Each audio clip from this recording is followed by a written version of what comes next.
गंगा कावेरी व्याख्यानमाला के 57वें व्याख्यान में डॉक्टर अमरनाथ जी, सेवानिवृत्त प्रोफेसर, हिंदी विभाग, कलकत्ता विश्वविद्यालय कोलकाता, ने संविधान की 8वीं अनुसूची और हिंदी का भविष्य विषय पर व्याख्यान दिया। व्याख्यान के उपरांत प्रश्न सत्र प्रारंभ हुआ, जिसे आप यहाँ से सुन सकते हैं। धन्यवाद।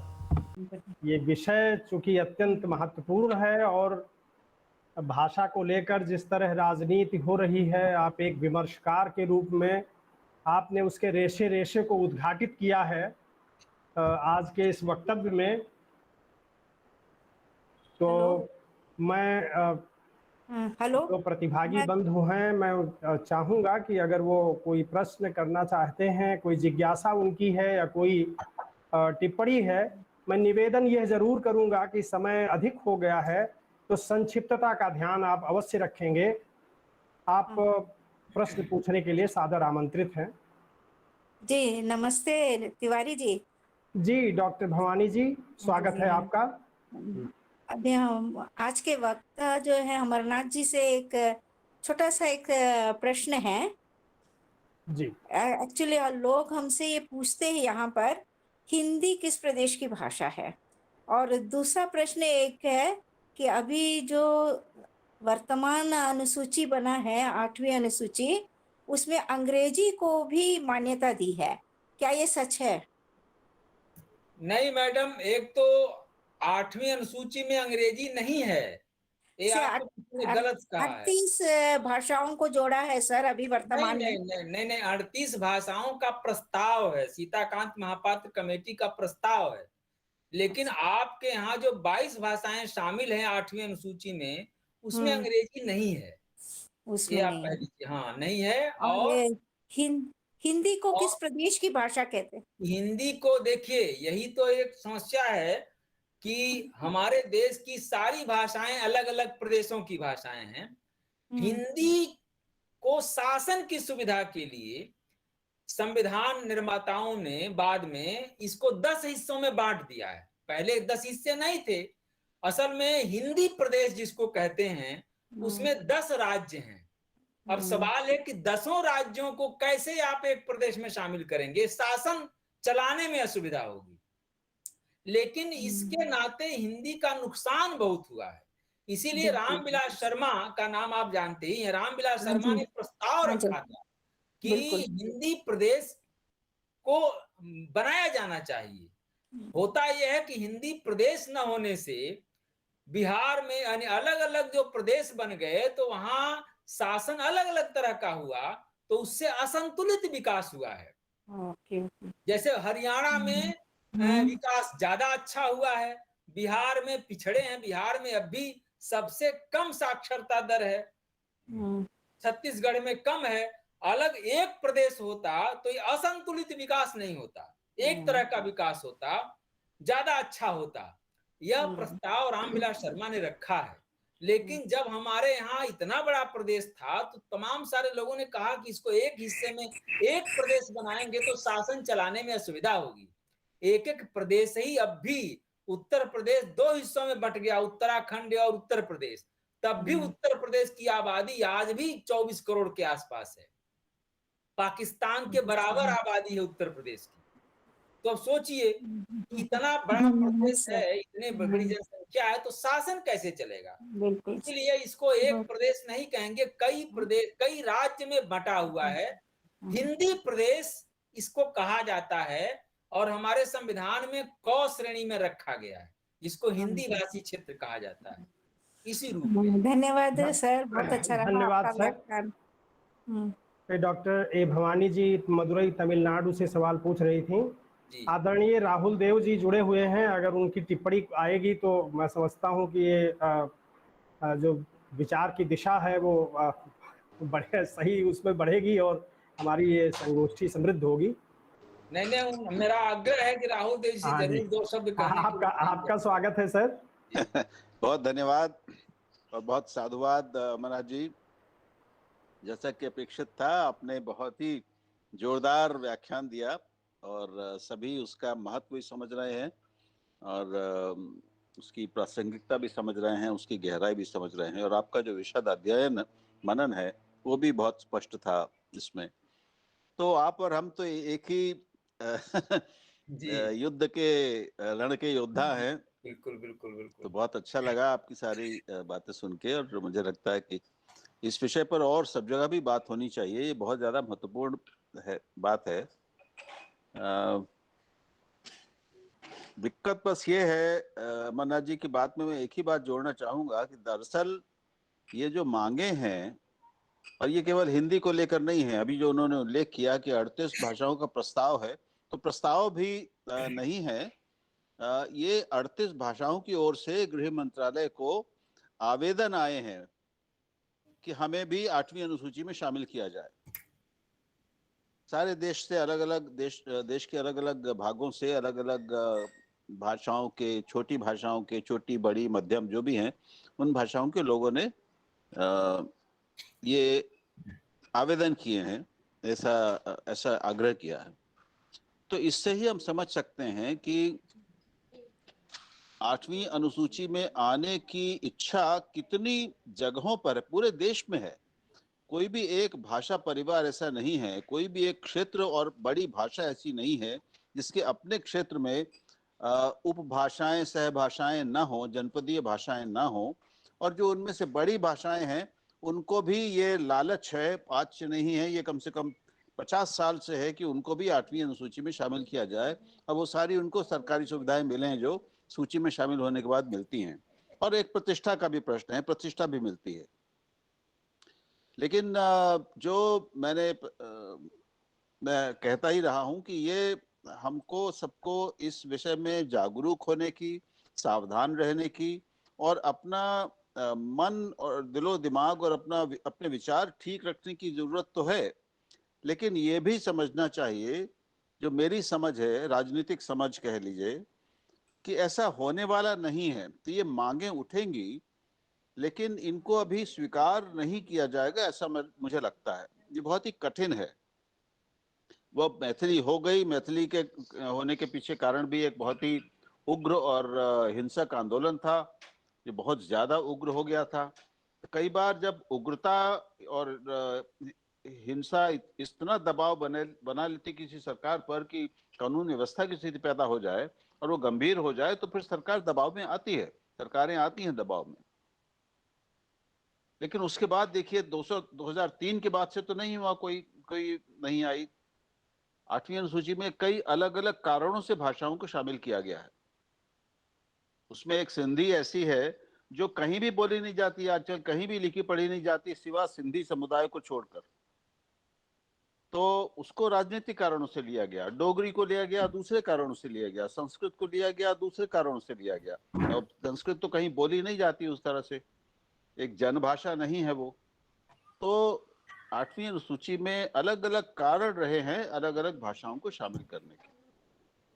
और देखिए उसमें अंग्रेजी को भी नहीं लिया गया क्योंकि किसी एक जगह पर वो बोली नहीं जाती, लेकिन उसको संविधान की, हमारे कानून की सहभाषा बना दिया गया।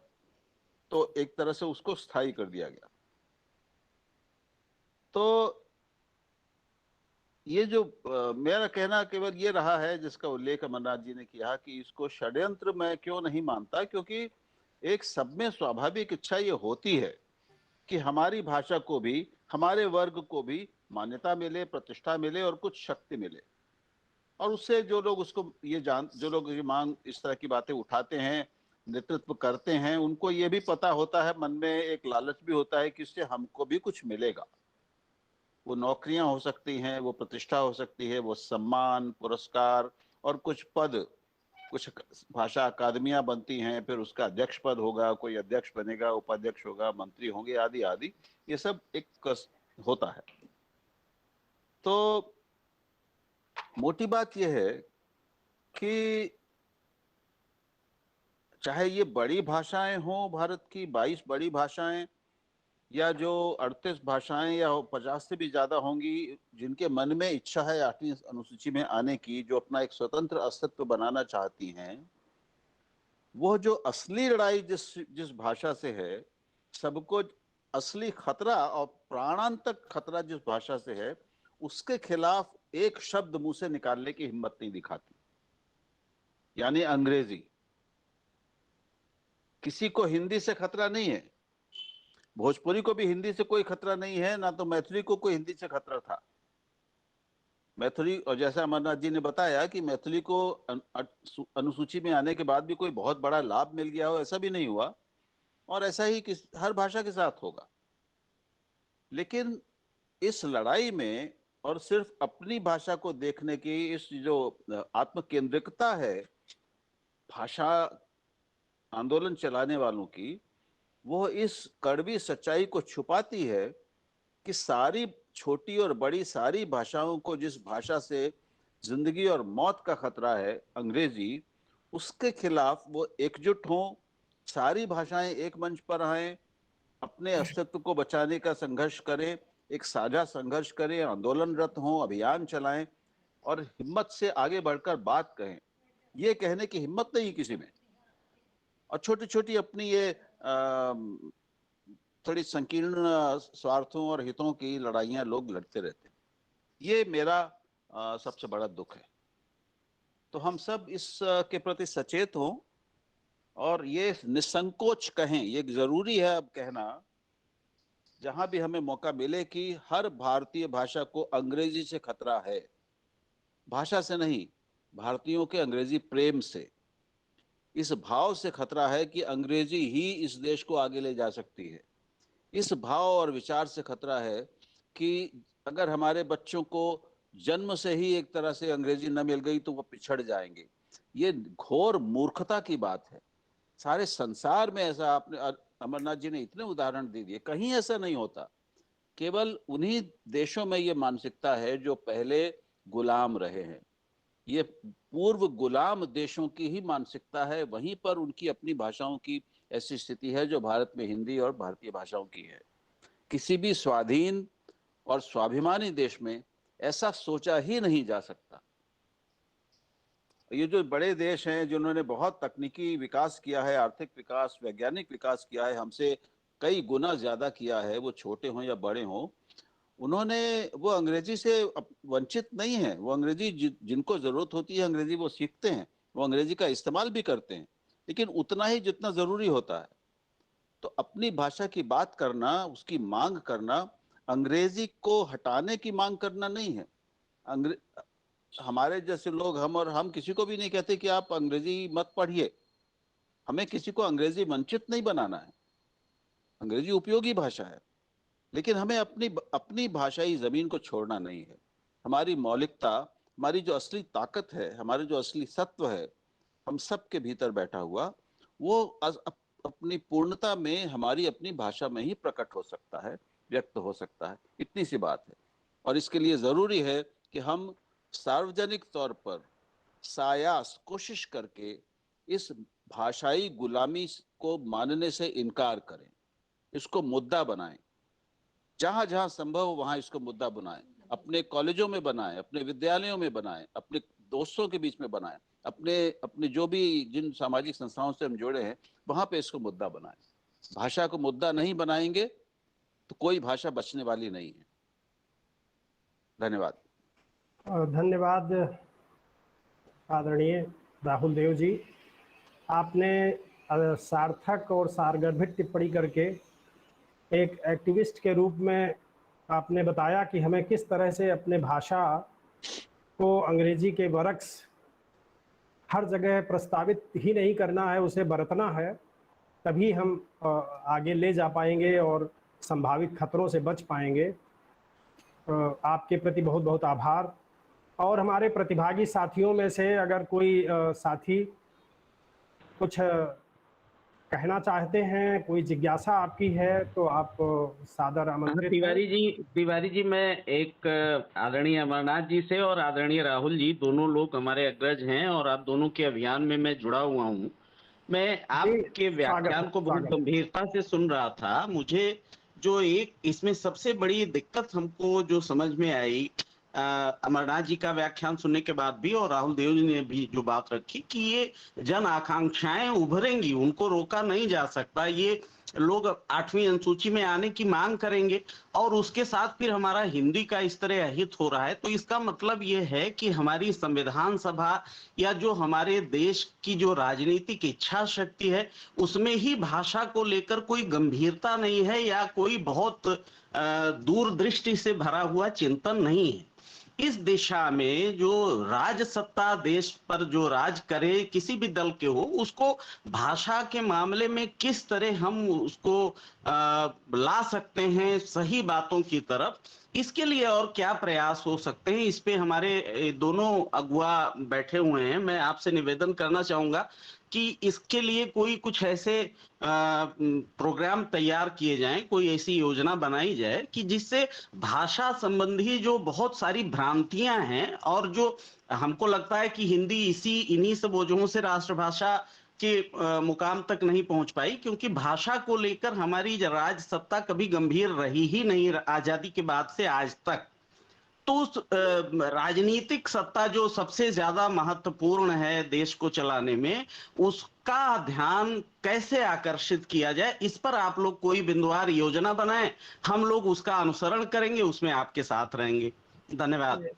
डॉक्टर प्रकाश चंद्र गिरी जी, ये MLK कॉलेज बलरामपुर में हिंदी विभाग के एसोसिएट प्रोफेसर हैं, और आप जो कहना चाह रहे हैं बात स्पष्ट है पूरी तरह से कि सत्ता का भारतीय भाषा के प्रति संवेदीकरण कैसे हो। ये मैं बोलूं? जी जी जी जी जी पहले अमरनाथ जी बोलें तो बेहतर होगा, फिर मैं बात करूंगा। जी, ये प्रकाश चंद्र गिरी का परिचय देने की जरूरत नहीं है मेरे लिए, ये पुराने हमारे सहयात्री रहे हैं और बहुत धन्यवाद। और एक दौर में जब हम लोगों ने काम किया था 2017 में, तो इनकी भी टिप्पणियां बीच बीच में आती रही हैं। और असल में मेरा जो अपना अनुभव है वो ये अनुभव है कि हम लोग जो इतने लोग शामिल हैं, बैठे हुए हैं, हमें लगता है, मैंने पहले भी अनुभव किया है कि जब हम ठीक से समझा पाते हैं लोगों को, असल में ये जो बोलियों और भाषा का मामला है, इस पर लोग ध्यान नहीं देते, इस पर लोग सचेत नहीं होते और सहज ढंग से भावुकता में आकर के अपनी बोली को मान्यता मिल जाएगी तो खुश हो जाएंगे। लेकिन जब हम इनको समझा पाते हैं, इनसे कुछ बातचीत कर पाते हैं, तो इनके विचार बड़ी तेजी से बदलते हैं। कोई भी इसमें जो लोग भी मांग कर रहे हैं, ऐसा नहीं है कि लोग, ये ठीक है कि नेता लोग मांग करते हैं तो उनके अपने स्वार्थ होते हैं, लेकिन स्वार्थ कब तक, किनके, कैसा स्वार्थ? जनता से वोट लेने का स्वार्थ।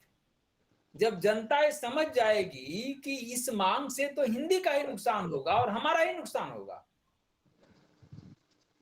जब ये जनता समझ जाएगी तो न तो जनता उसका समर्थन करेगी और न तो नेता लोग मांग ही करेंगे।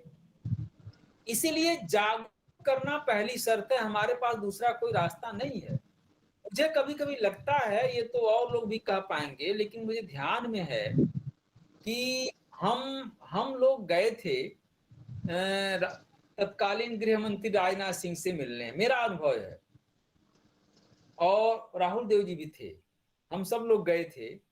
राहुल में वहां पर राजनाथ सिंह से आधे घंटे तक बात हुई, हम लोगों ने बात की और एक वक्तव्य, एक पर्चा भी उनको दिया।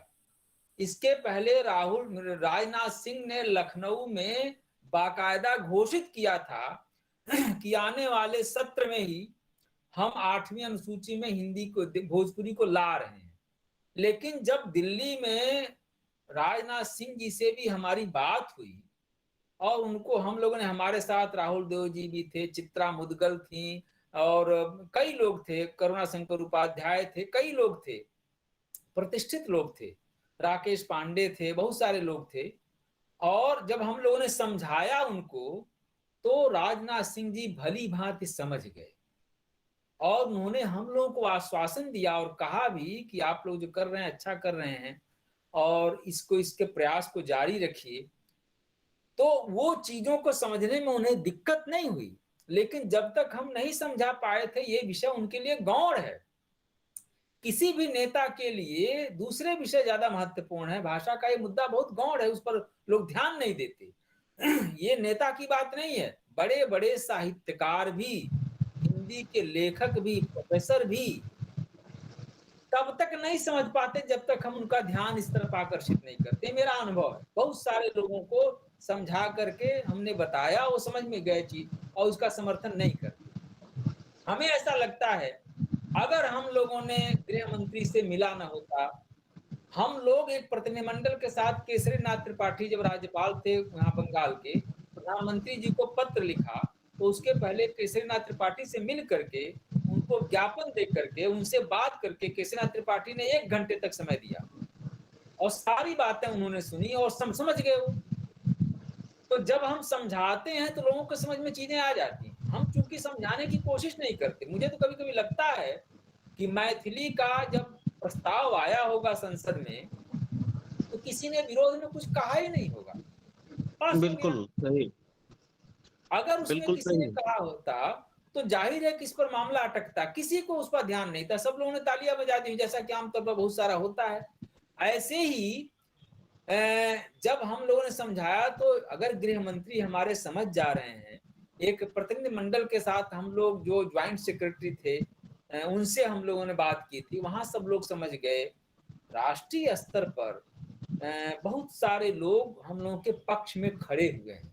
मुझे कभी कभी लगता है कि ये तो अब तक शामिल हो गई होती भोजपुरी। सच्चाई ये है जो स्थित है और जितने दिन से मांग चल रही है, जिस तरह से गृह मंत्री ने कहा था और जिस तरह से हमने देखा कि हमारे जो नेता हैं मनोज तिवारी इसको लेकर के कई बार मांग कर चुके हैं, लेकिन जब हम लोगों ने ये आंदोलन किया, जंतर मंतर पर धरना दिया, तो उसके बाद हमने देखा धीरे धीरे अब बहुत दिन से वो मांग नहीं कर रहे हैं। हमें लगता है कि उनको या तो लोगों ने समझाया होगा या चीजों को समझ गए होंगे। तो इसको और दूसरा क्या रास्ता है? हमारे पास कोई शॉर्टकट रास्ता नहीं है। हम अगर इसको सचेत रूप से समझाएंगे, अगर मान लीजिए आपके क्षेत्र का कोई नेता है, अगर ये मांग करना चाह रहा है और आप एक प्रबुद्ध नागरिक हैं, प्रोफेसर हैं किसी कॉलेज या विश्वविद्यालय में, आपके सामने आपके माध्यम से बात अगर पहुंचती है उन तक कि नहीं इसका हम समर्थन नहीं करते, तो बार बार वो सोचेगा ये प्रबुद्ध नागरिक समर्थन नहीं करता है हमारा, तो हम इस मुद्दे को क्यों उठाएंगे, क्योंकि इससे आम जनता का सीधे सीधे कोई हित नहीं है।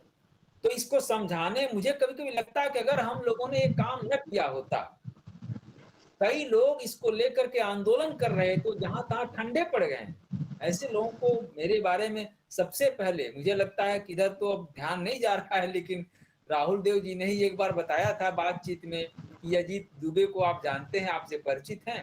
हमने कहा भाई मुझे तो नहीं पता है, तो वो कह रहे थे कि वो खूब अच्छी तरह परिचित हैं, आपसे बुरी तरह से नाराज हैं। हमने कई बार प्रयास किया उनसे बातचीत करने के लिए, लेकिन बातचीत नहीं हो पाई। आपसे बहुत भोजपुरी भाषी नाराज है सर, बहुत भोजपुरी वाले आपसे नाराज हैं। उन्हें है, लेकिन सवाल है उसी में खुश भी है ना।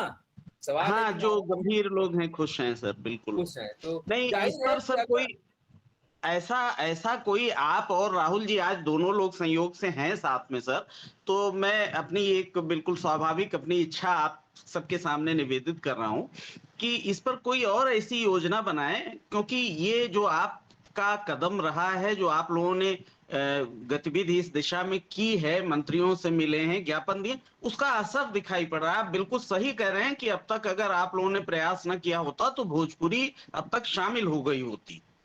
तो भाषा संबंधी मामले पर हमारी सरकारें थोड़ा गंभीर हों, इसमें आप दोनों लोग मैं समझता हूं बहुत ही सक्षम हैं, और कोई ऐसी योजना और बनाएं कि ये जो 8वीं अनुसूची का ही जो पेचीदा सा मामला है इसको और थोड़ा सा स्पष्ट किया जाए, शासन और सत्ता भी इसके बारे में और ज्यादा खुले ढंग से सोच सके। राहुल जी मैं समझता हूं इस पर बेहतर ढंग से बता सकते हैं कि कैसे किया जाए। देखिए ऐसा है, राहुल जी बताएंगे। मेरा ये कहना है कि हम मूलतः जो है हम तो साहित्य की दुनिया के आदमी हैं। वो एक जरूरत ऐसी महसूस हुई कि सब पढ़ना लिखना छोड़ करके उसमें साल भर हमने साल भर तक हमने अपनी पढ़ाई बंद कर दी थी। नहीं तो वो बड़ा महत्वपूर्ण काम रहा है सर आपका, लेकिन बहुत महत्वपूर्ण काम। यह हमारा लक्ष्य माने ये हमारा उद्देश्य लक्ष्य नहीं है, मुख्य लक्ष्य तो अपना पढ़ना लिखना है और उस काम में हम लगे हुए हैं। लेकिन ये सबका काम है। सवाल है कि मेरा ही काम क्यों, ये तो सबका काम है, हम सब लोगों को रास्ता, और मुझे कोई शॉर्टकट इसका नहीं दिखाई देता है। हम सचेत होकर के अपनी भाषा के प्रति, अपनी भाषा की समृद्धि के लिए, अपने रक्षा के लिए हम अगर जागरूक हैं, सचेत हैं, हम विरोध करेंगे तो इस तरह की आवाजें नहीं उठेंगी, निश्चित रूप से नहीं उठेंगी। और हम चुप रहेंगे तो आवाजें उठेंगी। यही मेरी समझ में यही आ रहा है, इसके अलावा दूसरा कोई विकल्प नहीं है। जैसे प्रस्ताव आपकी तरफ से क्या नाम है, शैलेंद्र जी ने जो प्रस्ताव दिया कि इस विषय पर व्याख्यान दीजिए, क्योंकि विषय तो कोई दूसरा था, लेकिन उनका प्रस्ताव आया तो मुझे खुशी ही हुई और हम इस विषय पर बात किया। तो जाहिर है कि इसका असर जो श्रोता हैं उन पर कुछ तो पड़ा ही होगा, मैं मान के चल रहा हूँ, क्योंकि मुझे लगता है कि लोग प्रभावित होते हैं। निश्चित रूप से सर, धन्यवाद महोदय। और कोई प्रतिभागी बंधु आप कहें तो मैं बस हाँ जी, राहुल जी को बोलने दीजिए। तिवारी जी जी जी जी जी बिल्कुल स्वागत है। प्रकाश जी तो हमारे भी मित्र हैं और वो रोज धन्यवाद सर। वेद की एक ऐसी अच्छी बहुत सुंदर ऋचा भेजते हैं अर्थ के साथ कि दिन बन जाता है हमारा। बहुत धन्यवाद सर। प्रकाश जी ऐसा है कि अमरनाथ जी ने जो कहा मैं उसको दोहराऊंगा नहीं। एक काम है जो हम सब कर सकते हैं, वो हम और अमरनाथ जी और ऐसे हमारे जैसे 20 लोग भी मिलकर नहीं कर सकते। वो ये है कि हम सब लोग जो अलग अलग जगहों पर, जिलों में, शहरों में हैं, वो अपने अपने जन प्रतिनिधि को एक दिन पकड़ को बुलाएं और उनसे थोड़ा समय लेकर बात करें इस पर। मैं अब 4 साल संसद में था तो मैं आपको अपने अनुभव से बता सकता हूं कि हमारे सांसदों को भी, मंत्रियों को भी और गृह मंत्री को भी, जैसा अमरनाथ जी ने बताया, भाषा के मुद्दे पर गंभीर चिंतन का कोई अभ्यास ही नहीं है। जी और ये बात आपने बिल्कुल सही कही कि भारतीय राज्य ने, संपूर्ण राज्य प्रतिष्ठान ने आजादी के बाद भाषा को गंभीरता से लेना ही छोड़ दिया। उसके प्रति जो गांधी जी ने गंभीरता दिखाई थी और आजादी के आंदोलन के बड़े नेताओं ने दिखाई थी, उसके बाद आजादी के बाद के नेताओं ने इसको छोड़ दिया। उसके ऐतिहासिक कारण है, मैं उनमें नहीं जाऊंगा, क्योंकि भाषा उस समय तक आजादी के बाद एक बहुत ज्वलनशील मुद्दा बन गई थी। आपको याद होगा 60 के दशक में हिंदी के विरोध में 15 लोगों ने आत्मदाह किया था तमिलनाडु में। आंध्र प्रदेश अलग बनाने के लिए और आंध्र तेलुगु के अपने एक स्वतंत्र प्रदेश के लिए भी बहुत उग्र और हिंसक आंदोलन हुआ था। और उसमें वो पोटुलू जी ने अपनी आहुति दी थी एक तरह से। तो 60 के दशक में भाषा बहुत एक संवेदनशील और विभाजक मुद्दा बना हुआ था। उसके बाद ही इसको शांत करने के लिए, क्योंकि देश के सामने और बहुत चुनौतियां थी, इसको शांत करने के लिए उसको यथावत, लगभग यथास्थिति कायम कर दी गई। उसके बाद से फिर उस पर गंभीर विचार करना बंद कर दिया गया। और हमारे बौद्धिक जगत ने भी ये काम नहीं किया, हिंदी के बौद्धिक जगत ने भी नहीं ये काम किया, अपवादों को छोड़कर। रामविलास जी जैसे कुछ लोग ऐसे हैं जिन्होंने साहित्य से अलग भाषा पर, हिंदी भाषा पर विचार किया, बहुत लेखन किया और बातें की, लेकिन ऐसे कम लोग हैं। हमारे जो हिंदी के जो बुद्धिजीवी हैं, उसमें हिंदी के संपादक, पत्रकार, लेखक, कवि आदि, ये सब भी अपने अपने काम में लगे रहे। साहित्यकार अपने साहित्य सृजन में मगन रहे, बिल्कुल बड़ा ऊंचा विमर्श करते रहे, लेकिन अपनी उनकी भाषा रोज दिनों दिन उसकी जमीन खिसक रही है, ये उनको देख नहीं रहा था। उन्होंने उसको गंभीरता से नहीं लिया, आज भी नहीं लेते। तो ये जो लोग इसको समझ रहे हैं, हम और आप जो इसके गंभीरता को, संकट को समझ रहे हैं, अब ये उनका काम है कि हम जहां भी हैं, हम अपने आसपास के प्रमुख लोगों को संवेदित करें, इस चिंता को उन तक पहुंचाएं। और इनमें सबसे पहले अपने जनप्रतिनिधियों को समझाना जरूरी है।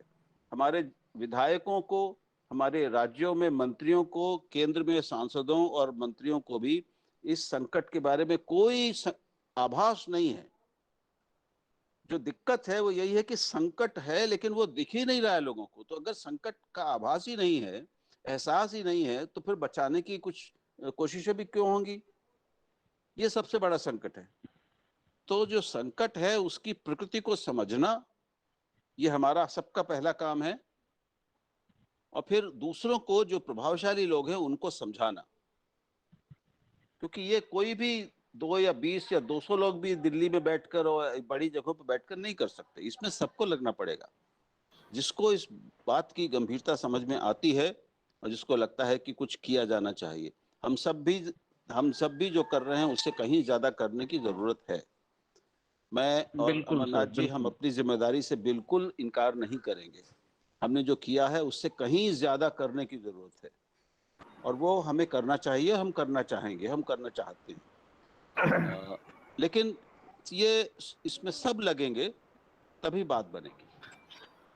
फिलहाल मैं समझता हूँ इतना ही। धन्यवाद, धन्यवाद राहुल देव जी। तो और कोई प्रतिभागी साथी अगर? हाँ जी, मैं एक सवाल पूछना चाहता हूँ। हाँ हाँ जी, आप स्वागत है आपका। जी, मेरा नाम आदित्य कुमार गिरी है। मैं कलकत्ते में एक कॉलेज में पढ़ाता हूँ हिंदी, और प्रोफेसर अमरनाथ शर्मा का मैं स्टूडेंट भी हूँ, उनके अंडर में रिसर्च किया है। सर से मैं एक सवाल पूछना चाहता हूँ। सर, अभी पिछले दिनों मैंने फ्रांसिस फुकुयामा की किताब पढ़ी, आइडेंटिटी। तो वो अमेरिका और यूरोप आदि के संदर्भ में भी इसी तरह की चीजों को देखते हैं। असल में वो इस तरह की मांगों को अस्मिता मूलक राजनीति से जोड़ के देखते हैं। जो जातियां अपने को वंचित समझ रही हैं या इस विकास की दौड़ में अपने को पीछे पा रही हैं, वो अपने को मुख्य धारा में लाने की जितनी मांगे कर रही हैं, उसमें भाषा को लेकर वो सबसे ज्यादा मांग कर रही हैं। अब जिसे हम बोली या कह रहे हैं भोजपुरी या जो भी, तो सर वो मांग, जैसे मेरी एक भूख है, जैसे मुझे आप गंवार समझते हैं, तो मैं तो चाहता हूं ना कि मैं अपनी बोली के साथ इस मेन स्ट्रीम में एक्सेप्टेड हूं। तो अगर, तो मैंने पहले ही भोजपुरी आपसे मांगी है, तो अगर आप मेरी भोजपुरी को कह रहे हैं, जो कि आप सही भी कह रहे हैं, हमारी हम सब साथ भी हैं, तो फिर मेरी जो ये बात है, जो मुझे पिछड़ा समझा जा रहा है, जो मुझे मेरी बोली के साथ मुझे गंवार समझा जा रहा है, तो इस अस्मिता मूलक मेरी जो भूख है, इसको कैसे इसको ठीक किया जाएगा? और प्रकाश सर से मैं एक सहमत हूँ कि राजनीति को कोई ना कोई तो स्टैंड लेना ही पड़ेगा कि ये भाषा की मांग, बोली को मुझे अच्छा लगता है कि मेरी बोली आ जाए, सिर्फ इसलिए नहीं है, वो अस्मिता मूलक राजनीति से जुड़ी बात है। अगर मैं अपनी बात रख पाया तो सर। नहीं, मैं आदित्य, मैं समझ रहा हूँ। असल में ये जो मामला है अब दूसरी तरफ चला जाएगा, क्योंकि जो अस्मिता विमर्श है ये उत्तर आधुनिकता और ग्लोबलाइजेशन के बाद का सारा विमर्श है। और ये आप जानते हैं कि जितनी, मैं केवल इसी की बात नहीं कर रहा हूँ, जितने अस्मिता मूलक विमर्श है, जैसे स्त्री विमर्श है, दलित विमर्श है, ये जो विमर्श है, ये दरअसल जो हमारा जो व्यापक नजरिया है, जहां सामूहिक रूप से सबको मिलकर के जो मुख्य लड़ाई है, उस लड़ाई से तोड़ने के लिए, खंडित करने के लिए छोटे छोटे हिस्से हैं। ये ग्लोबलाइजेशन जब से आया, वैश्वीकरण के बाद, उत्तर आधुनिकता का ये मुख्य उसका ये जो है वैश्वीकरण का नजरिया ही है, दृष्टिकोण ही है कि जिसको हम कहते हैं विश्वग्राम, ग्लोबल विलेज। अब ग्लोबल विलेज बहुत मोहक शब्द है, वैसे ही जैसे अस्मिता विमर्श वाला शब्द है। जब हम कहते हैं विश्वग्राम, तो बड़ा अच्छा लगता है कि पूरी दुनिया ही एक गांव हो गया है। यानी सारी दुनिया सूचना से ऐसी जुड़ गई है कि अमेरिका में क्या हुआ, कब कौन सी घटना घट गई, छोटी सी भी, वो हम तुरंत जान जाते हैं। लेकिन ये मोहक शब्द केवल है। दरअसल हमारा जो मुख्य लड़ाई है उससे ध्यान हटाने के लिए है। होता ये है कि गांव का जो कॉन्सेप्ट है, मैं तो गांव से जुड़ा हुआ हूं भाई, गांव का जो कॉन्सेप्ट है, गांव की जो संस्कृति है, एकदम भिन्न है।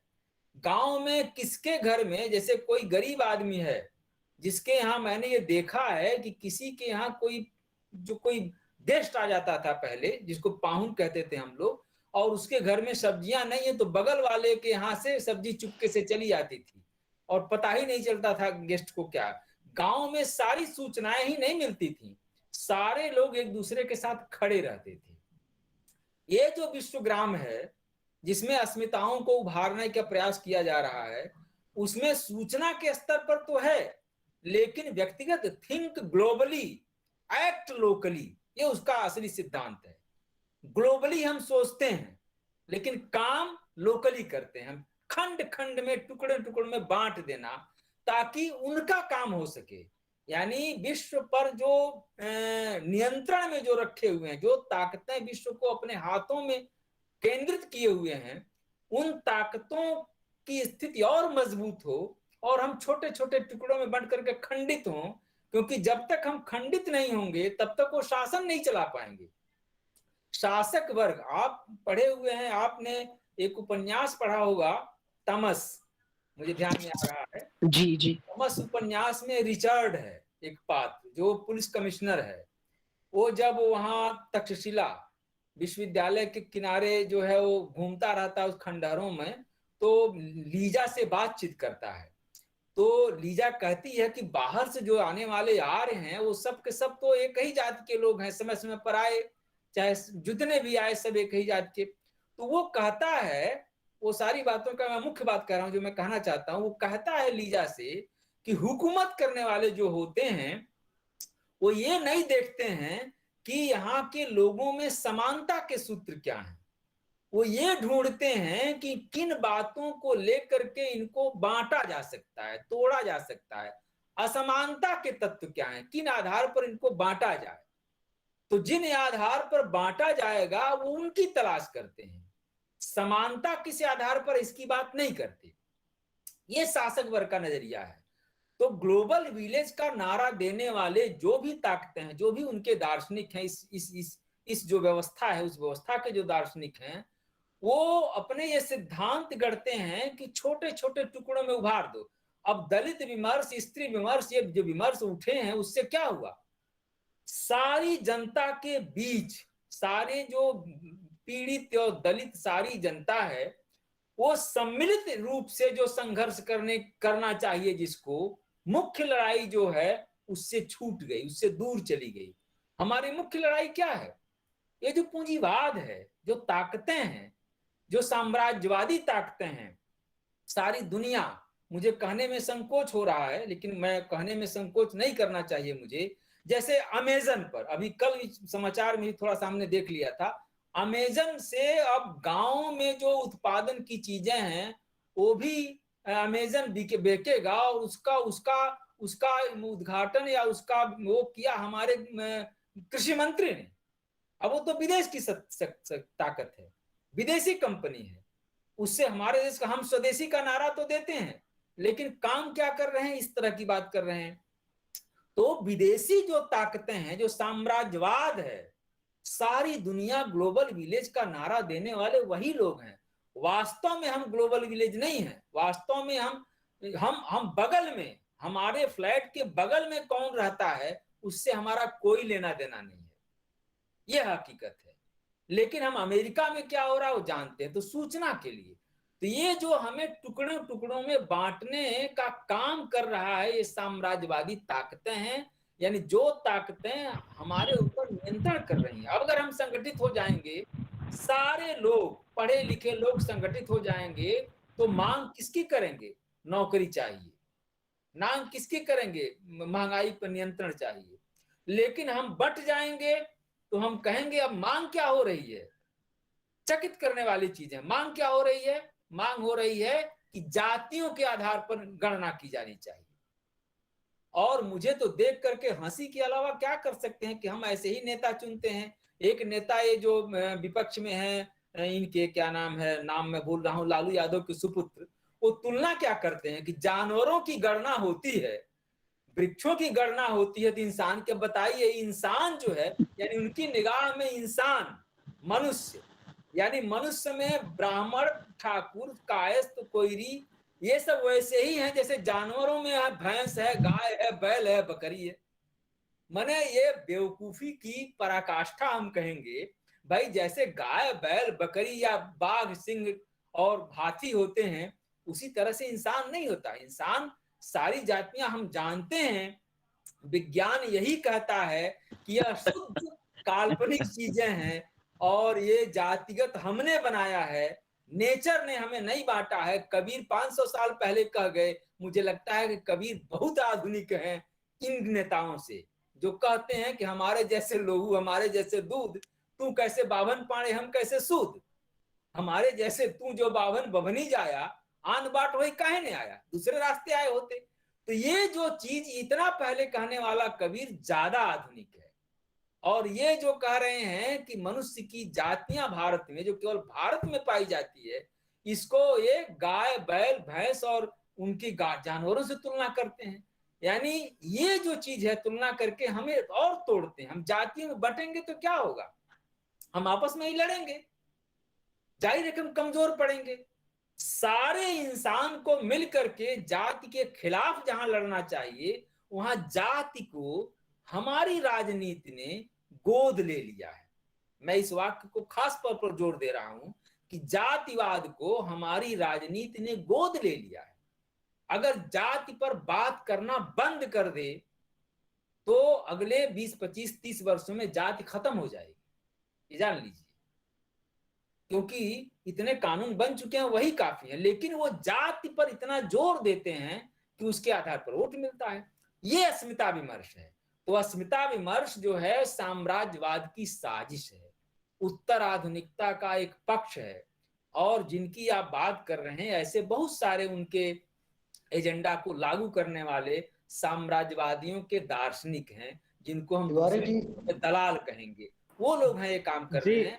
मैं कि ये जो है से भारत की, हमारे देश की जो सामान्य जनता है, उसके जो जरूरी मुद्दे हैं, उन जरूरी मुद्दों से हमारा ध्यान बटाने के लिए सब ज्यादा किया जा रहा है। मेरा ये दृष्टिकोण है। इससे बहुत सारे लोग असहमत होंगे, लेकिन मेरा एक पर्सनल दृष्टिकोण है। जो असहमत होते हैं उनके लिए मैं क्षमा चाहता हूँ। मैं भी इससे असहमत हूँ। अभी सिर्फ इतना ही कहूंगा। जी जी जी धन्यवाद। बोलिए डॉक्टर मंजुनाथ जी। आदरणीय अमरनाथ जी से मेरा कोई सवाल नहीं है। राहुल देव जी भी जानते हैं। मेरा उनसे एक सुझाव है। आप मुझे सुन पा रहे हैं? हाँ हाँ, आवाज आपकी आ रही है। उनसे हम सुझाव मांगते हैं, जिसकी हमारे यहाँ एक नई बीमारी शुरू होने जा रही है।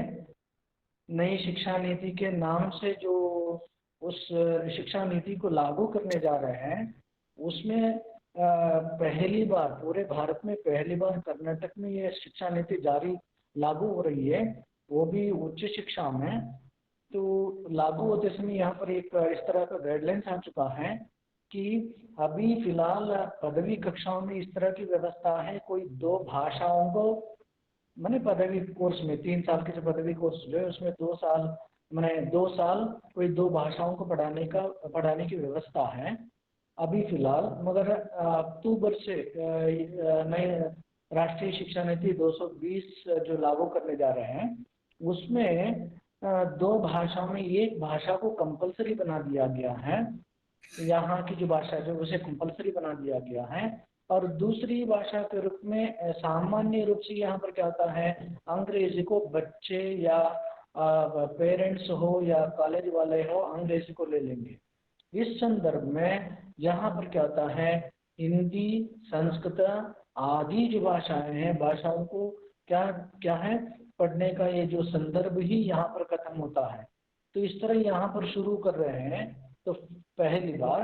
उसी तरह इसको देख करके अन्य राज्यों में भी इसी का अनुसरण करेंगे या पता नहीं, मगर इसके संदर्भ में मैं आदरणीय अमरनाथ जी से मैं एक सुझाव मांगना चाहता हूँ कि हम इसमें क्या कर सकते हैं। क्योंकि मैं यहाँ कर्नाटक राज्य विश्वविद्यालय कॉलेज हिंदी प्राध्यापक संघ का मैं अध्यक्ष हूँ।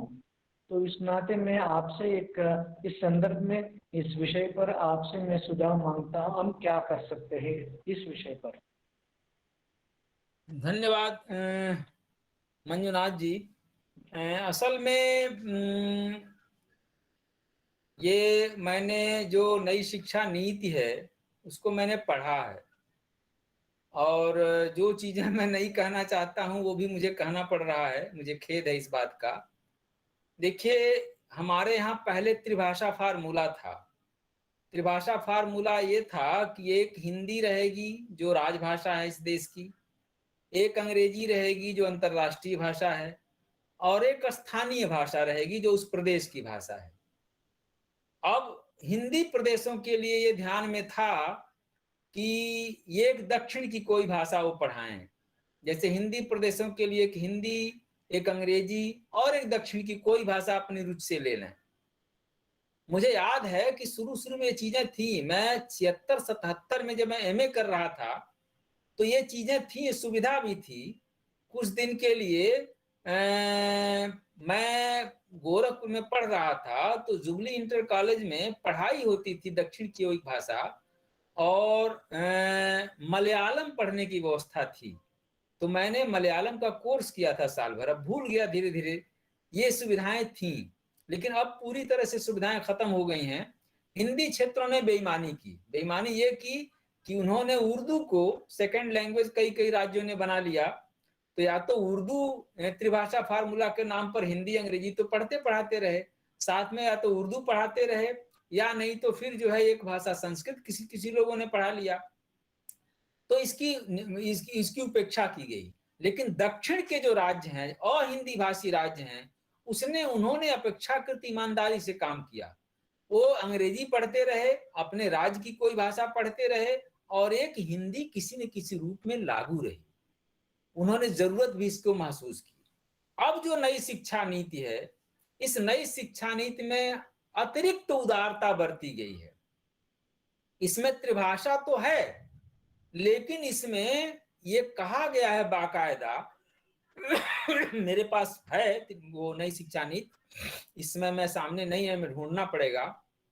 उसमें बाकायदा उल्लेख किया गया है कि एक तो हिंदी का या राजभाषा का कहीं कोई जिक्र नहीं है नई शिक्षा नीति में।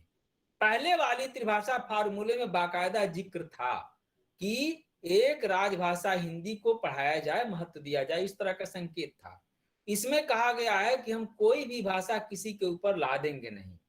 यानी यदि कर्नाटक के लोग एक त्रिभाषा फार्मूला के नाम पर कन्नड़ पढ़ते हैं, एक अंग्रेजी पढ़ते हैं, और एक कोई मान लीजिए उर्दू पढ़ लेते हैं, मान लीजिए जर्मन पढ़ लेते हैं, मान लीजिए कोई भी भाषा पढ़ लेते हैं, तो त्रिभाषा फार्मूला हो जाएगा। यानी आपके लिए कोई बाध्यता नहीं है कि आप हिंदी पढ़िए, हिंदी का कोई जिक्र नहीं है। ये उदारता है, मान लिया गया है। अब आपके ऊपर, जैसे मान लीजिए गुजरात के लोग हैं, एक गुजराती पढ़ लें, एक अंग्रेजी पढ़ लें और एक संस्कृत ले लें, तो उनका त्रिभाषा फार्मूला हो जाएगा। संस्कृत पर थोड़ा सा ज्यादा जोर इसमें दिया गया है। तो अब गुजरात के लोग या कन्नड़ के लोग या किसी भी प्रदेश के लोग हिंदी अंग्रेजी तो पढ़ेंगे ही, जाहिर है, अंग्रेजी को छोड़ेगा कोई नहीं, और स्थानीय भाषा भी पढ़ेगा। हिंदी की जगह पर वो कोई भी, वो संस्कृत पढ़ सकते हैं, जर्मन पढ़ सकते हैं, कोई भी भाषा पढ़ सकते हैं। जो हमारी नई शिक्षा नीति है इसके अनुकूल वो बिल्कुल उचित काम कर रहे हैं। हमारे यहाँ से कोई बाध्यता नहीं है। इन सब चीजों को ध्यान में रख करके अगर कन्नड़ के लोग अंग्रेजी और कन्नड़ पढ़ते हैं, कोई एक दूसरी भाषा पढ़ लेंगे, हिंदी छोड़ देंगे, तो त्रिभाषा फार्मूला का के खिलाफ ये नहीं जाता है। ये कन्नड़ में ही, कर्नाटक में ही नहीं होगा, ये सारे देश में देर सवेर लागू होना है। क्योंकि जब इतनी छूट देंगे, तो जैसे गुजरात में है, मैं एक बार गया तो वहां देखा मैंने कि शुरू से ही बहुत, मैंने बचपन में जब बच्चे पहले हिंदी पढ़ते थे, हमने देखा कि मैं एक बार गया, हमको लगता है लगभग 10-12 साल पहले की बात है, जब दूसरी सरकार थी, कांग्रेस की सरकार थी इधर, तो वहां विश्वविद्यालयों में हिंदी में विद्यार्थी बहुत कम थे। अहमदाबाद विश्वविद्यालय में, गुजरात विश्वविद्यालय अहमदाबाद में एमए में कक्षाएं में बहुत कम विद्यार्थी थे। मैंने पूछा, वहां की जो हेड थी उस समय रंजना अरगड़े थी, मैंने उनसे पूछा कि भाई इतनी संख्या कम क्यों है। उन्होंने बताया कि पहले ही ऐसा हो जा रहा है कि बचपन में, मैंने मैट्रिक स्तर पर या उसके ऊपर के स्तर पर हिंदी अनिवार्य नहीं रह गई है। पहले अनिवार्यता थी, छोड़ दिया गया है, छूट दे दिया गया है, तो हिंदी की जगह पर बच्चे संस्कृत पढ़ते हैं, क्योंकि संस्कृत में ज्यादा नंबर मिलता है। अब ज्यादा नंबर मिलता है तो नंबर की लालच में संस्कृत पढ़ लेते हैं, अब वो आगे जो पढ़ते हैं बच्चे वो हिंदी पढ़ते ही नहीं है, इसलिए हायर माने उच्च कक्षाओं में विद्यार्थी नहीं आ रहे हैं। अब ये आज के 10-15 साल पहले, 12 साल पहले की बात है, तो जाहिर है कि वहां इस तरह की छूट थोड़ी सी दी गई थी, तो सुविधा थी, उसके बावजूद छूट देने से हुआ। तो जहां छूट देंगे वहां जिनको नंबर ज्यादा मिलेगा, अब जर्मन हम पढ़ लेंगे क्योंकि नंबर बहुत ज्यादा मिलेगा वहां, हम क्यों हिंदी पढ़ेंगे?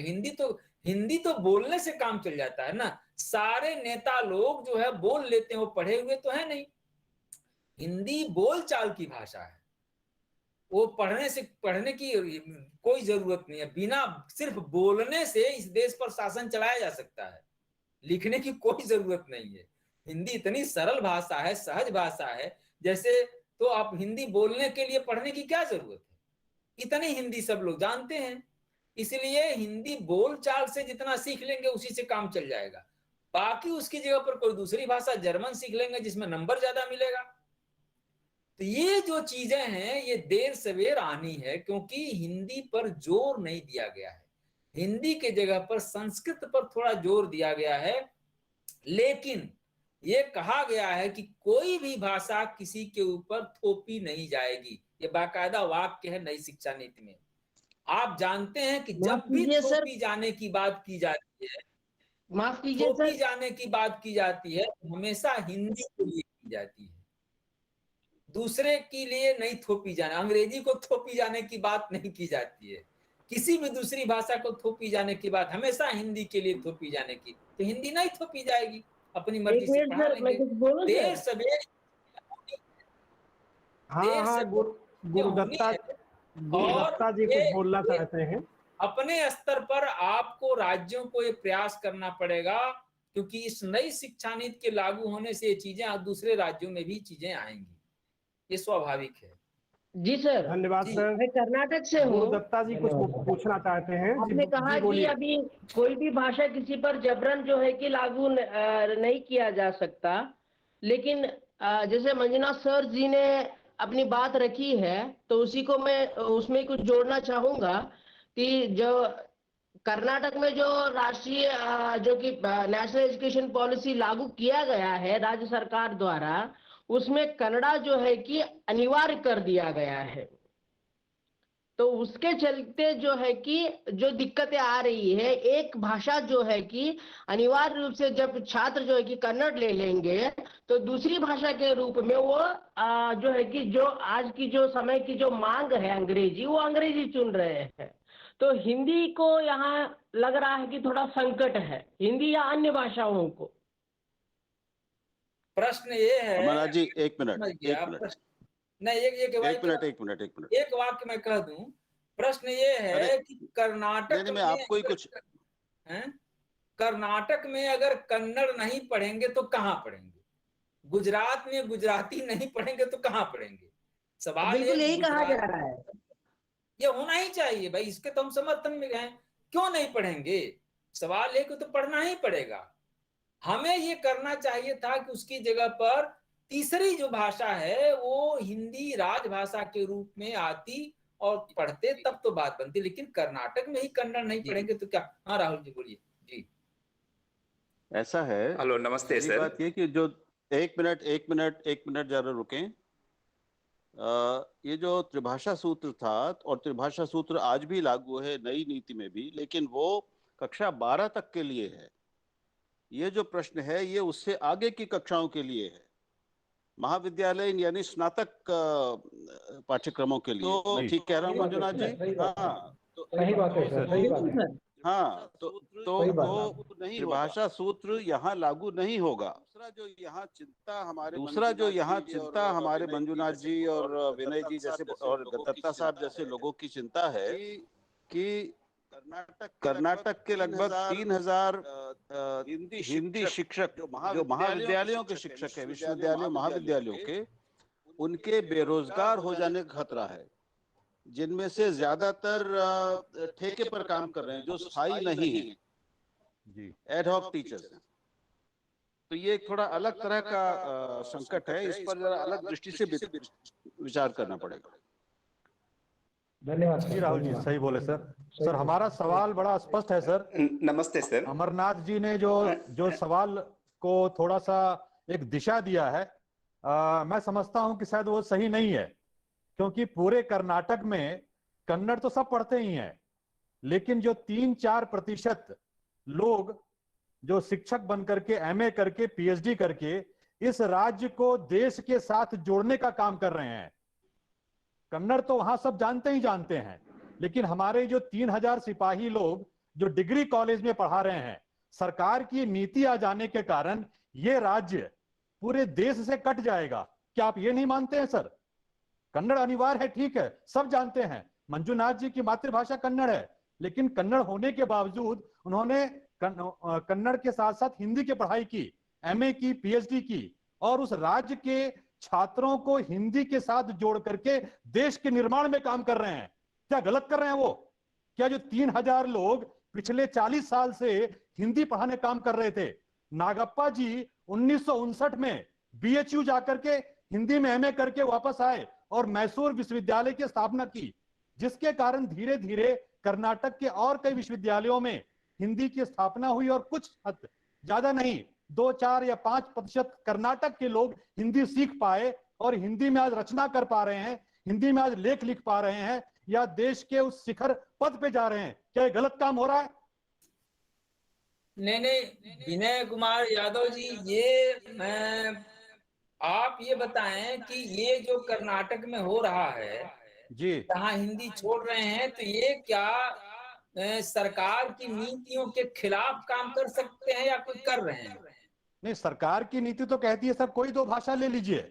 नई शिक्षा नीति ये कहती है कि कोई 2 भाषा ले लें। हाँ, तो मैं यही कहना चाहता हूँ कि सरकार की नीतियों के खिलाफ नहीं है ये तो हम मांग कर सकते हैं, या वहाँ की सरकारें चाहें कि भाई हमें, क्योंकि इस देश की राजभाषा हिंदी है और इससे ज्यादा बढ़कर की जोड़ने वाली भाषा हिंदी है। जी सर, वही मैं कह रहा हूँ, जोड़ने वाली भाषा। इसको मौका मिलना चाहिए, त्रिभाषा फार्मूला में वो शामिल होना चाहिए जी। तो ये हर सरकार का दायित्व बनता है इस सोचे।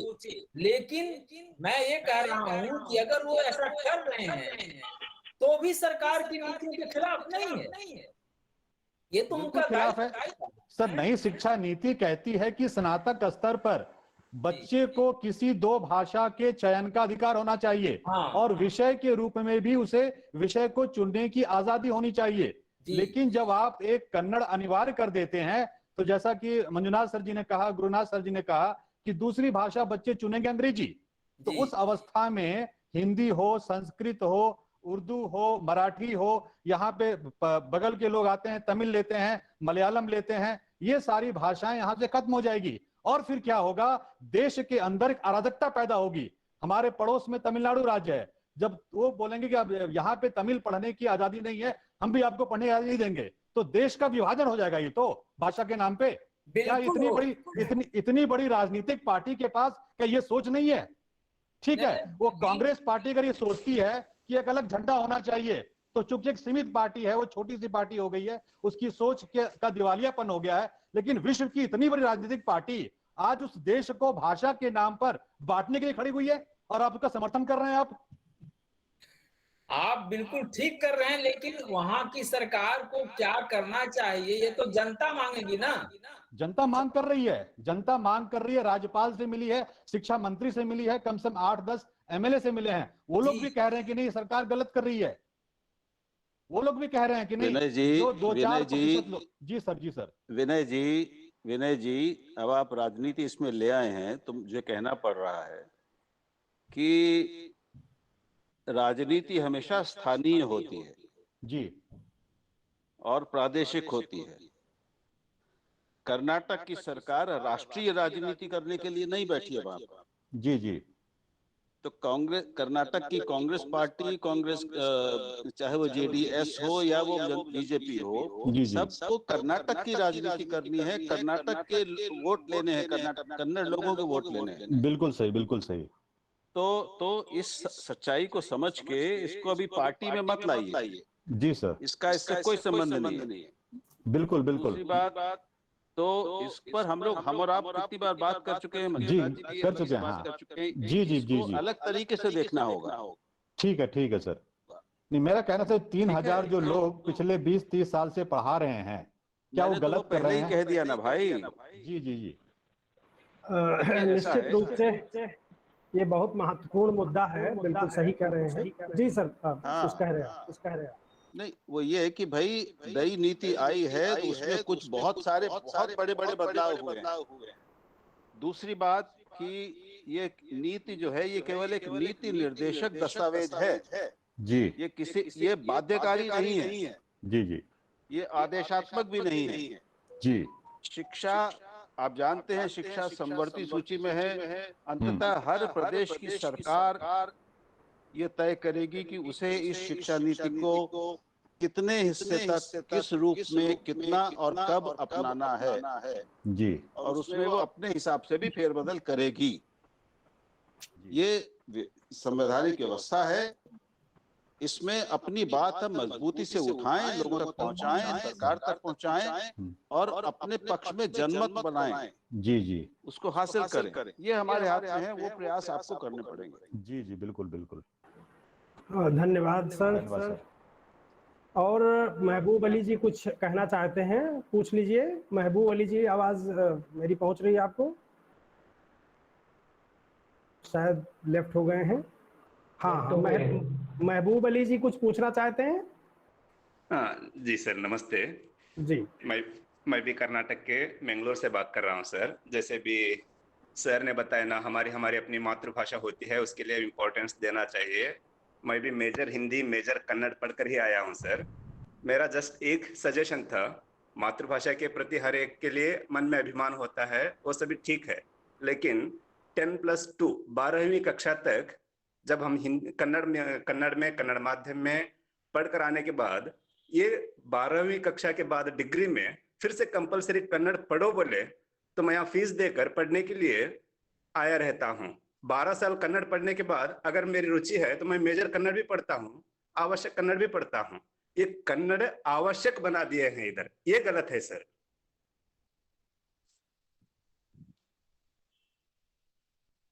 मैं महबूब जी सर, यही बात हिंदी के लिए भी लागू हो सकती है जो अमरनाथ जी ने कहा। जी सर। दूसरी बात कि अभी चूंकि कर्नाटक में, विशेष तौर पर बंगलुरु में बहुत बड़ी संख्या में दूसरे प्रदेशों से लोग आ रहे हैं। आज ही दिल्ली में एक खबर छपी है यहाँ के टाइम्स ऑफ इंडिया में कि देश में सबसे ज्यादा भाषाएं किसी अगर एक शहर में हैं तो वो बंगलुरु है। 107 भाषाएं बोली जाती हैं वहां।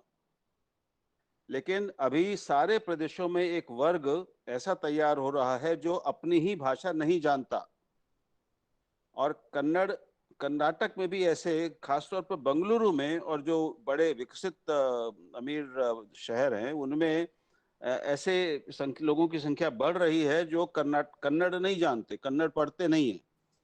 मुझे लगता है कि शायद उनको कन्नड़ से जोड़े रहने के लिए, और कुछ कन्नड़ का जो आंदोलन है, कन्नड़ के जो एक नेतृत्व वहां पे चलता है और वो बड़ा उग्र उसके नेता हैं, आप भी जानते हैं उनको शांत रखने के लिए कुछ स्थानीय आकांक्षाओं और राजनीति को ध्यान में रखकर ये फैसला किया गया होगा। तो नमस्ते सर। इसके रास्ते दूसरे ही निकालने पड़ेंगे। ये भावुक बातों से काम नहीं चलेगा इसमें। नमस्ते सर। सर नमस्ते, इसको रोजगार के स्तर पे उठाइए। जी सर, कन्नड़ आवश्यक एक है, जो नॉन कन्नडिगाज हैं उनके लिए एक अलग सिलेबस बनाए हैं सर। यहाँ जो बाहर से आते हैं उनके लिए कन्नड़ सिलेबस अलग है। ये बताइए, और एक मिनट विनय जी और मंजुनाथ जी, जरा आप ये बताएं कि ये जो दो भाषाओं की व्यवस्था है, ये क्या सारी धाराओं में पढ़ने वाले विद्यार्थियों के लिए है? यानी कला, मानविकी, विज्ञान, सबको ये पढ़ना, दो भाषाएं पढ़नी होंगी? जी जी जी सर बात एक मिनट मैं बताऊंगा। हाँ। है अभी वर्तमान में जो है डिग्री क्लास में एनी टू लैंग्वेज फॉर्मूला है। एनी टू लैंग्वेज बच्चे 2 भाषाओं में कोई भी 2 भाषा पढ़ सकता है, वह चाहे हिंदी पढ़ सकता है, अंग्रेजी पढ़ सकता है, कन्नड़ पढ़ सकता है, संस्कृत पढ़ सकता है, जो कुछ भी पढ़ सकता है। अभी तक एनी टू लैंग्वेज कोई 2 भाषा पढ़ने का प्रावधान बच्चों को वो प्रावधान रखा गया था। उस तरह की आज़ादी बच्चों को भी अभी तक है, मगर अभी अगले साल से ये फर्स्ट सेमेस्टर से अगले साल मतलब नेक्स्ट एकेडमिक ईयर अक्टूबर 2021 से शुरू होने वाला है। वहाँ के लिए इन्होंने गाइडलाइंस लागू कर दिया है। Guidelines according to national education policy उसका अनुसरण करते हुए राज्य सरकार की ओर से एक गाइडलाइंस लागू हो चुका है। उसमें उन्होंने वो आप बता चुके हैं मुझे पहले। मैं ये पूछ रहा हूँ कि क्या ये नीति केवल कला और भाषा साहित्य के विद्यार्थियों पर लागू होगी या विज्ञान वाणिज्य आदि के विद्यार्थियों पर? सभी के लिए। ऐसा है राहुल देव जी, ये मेरे सामने है नई शिक्षा नीति। इसमें ये मैं पढ़ दे रहा हूँ, ये 4.13 इसमें त्रिभाषा फार्मूला के बारे में दिया गया है। सर एक मिनट सर जी, हम यहाँ पर बात कर रहे हैं उच्च शिक्षा। ये त्रिभाषा सूत्र जो है 10वीं कक्षा तक है और 12वीं के बाद 2 भाषा में, और पदवी कक्षा में सिर्फ 2 भाषा है। 3 साल की पदवी कोर्स में 3 साल के पदवी कोर्स में 2 भाषाओं को पढ़ने का प्रावधान है। उसमें अभी तक कोई भी 2 भाषा बच्चे चुन सकते थे, चुनने का मौका था, उनको आजादी थी। अभी अगले आने वाले वो जो शिक्षा नीति मतलब राष्ट्रीय शिक्षा नीति का अनुसरण करते हुए सरकार की ओर से एक नीति बनाई गई है और उसके अनुसार एक गाइडलाइंस बना हुआ है। उस गाइडलाइंस में एक भाषा को कंपलसरी बना दिया है। दूसरी भाषा के रूप में यहाँ पर बच्चे अंग्रेजी लेंगे और बाकी भाषा जो है संस्कृत हो, उर्दू हो, हिंदी हो, कोंकणी हो, मराठी हो, उन सभी के लिए यहाँ पर व्यवस्था नहीं होगी। ये खतरा है। और उसके बाद ये पहली बार कर्नाटक में है। अगर अन्य राज्य भी इसी का अनुसरण करेंगे तो आप कल्पना कीजिए कि इसका खतरा क्या हो सकता है। वही मैं कह रहा हूँ कि ये जो स्थिति है ये वहाँ का स्थानीय मामला है पूरी तरह से। यानी वहाँ की सरकार मैंने चाहे तो इसमें बदलाव कर सकते, लेकिन सरकार को अधिकार है और ये पूरी तरह से राष्ट्रीय शिक्षा नीति के अनुकूल है, इसके खिलाफ नहीं है। तो लेकिन ये मुझे ये कहना है कि सवाल ये है कि हम एक भाषा जो भारत को जोड़ने वाली है, हिंदी को कैसे पढ़ें बच्चे।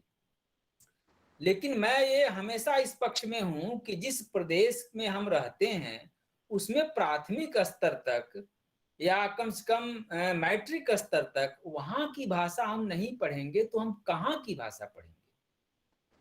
मुझे ऐसा बार बार लगता है कि अगर गुजरात में रहते हैं तो उसके 10-12 अमरनाथ जी वो यहाँ मुद्दा नहीं है अमरनाथ जी।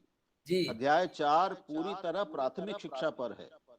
नहीं ऐसा नहीं है, ऐसा है। अरे मेरे पास मैं पढ़ दूं। मैं उस पर कम से कम 12 व्याख्यान दे चुका हूँ। एक बात सर वो सभी ठीक है, नेशनल एजुकेशन पॉलिसी वो सभी ठीक है, वो ठीक है, सही है। हम यहाँ पर बात कर रहे हैं कर्नाटक में पहली बार उच्च शिक्षा में लागू करने जा रहे हैं। तो नेशनल एजुकेशन पॉलिसी में किसी एक भाषा को कंपलसरी बनाने का प्रावधान ही उसमें नहीं है।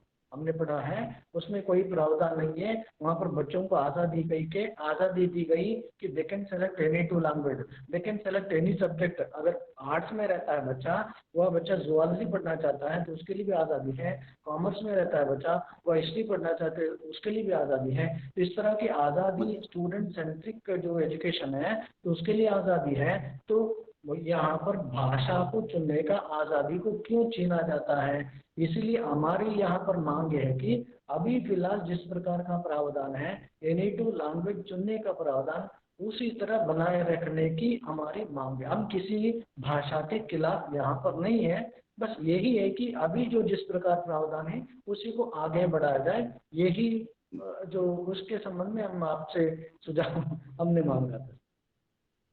जी जी, मैं एक बार फिर से स्नातक उच्च शिक्षा वाले अध्यायों को देखता हूं, आप भी देखिए, हम सब भी देखें और देखें क्या उसमें से कोई हमें मदद मिल सकती है, क्योंकि अध्याय 4 तो पूरी तरह प्राथमिक शिक्षा पर है। उसके अलावा भाषाओं पर जो पूरा अध्याय है वो अध्याय 22 है। 22 है सर, सही। ओके सर, हम आपसे बात करेंगे सर बाद में। हाँ, जी धन्यवाद। जी, बहुत महत्वपूर्ण मुद्दा है असल में ये। और कर्नाटक राज्य के हिंदी शिक्षकों के लिए, जैसा राहुल देव जी ने कहा कि उनके रोजगार जो है छिन जाने का खतरा भी है, और राष्ट्रीय एकता और राष्ट्र जो समरसता का मामला है जिसमें हिंदी सेतु का काम कर रही है वो भी बाधित होने की पूरी आशंका है।